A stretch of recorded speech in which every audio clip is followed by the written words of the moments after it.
Alright, so I'm back with step 1, and what they want you to do is to open up the front here.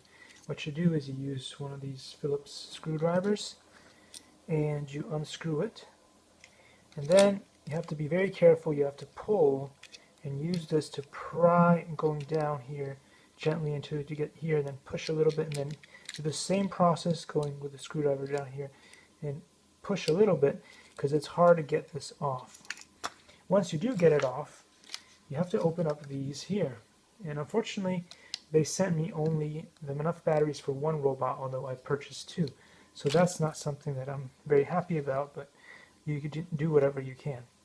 Now to put these in, you have these little bits in there. So this one's on the side, so you want to put it sort of like this and then push it in like that, and this one has it on the bottom, so you want to push it in going from the top down.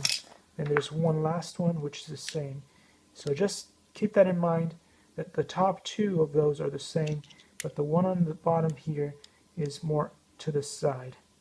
Once you have that down, you will put this back on and screw it in. Thanks for watching, and see you in the next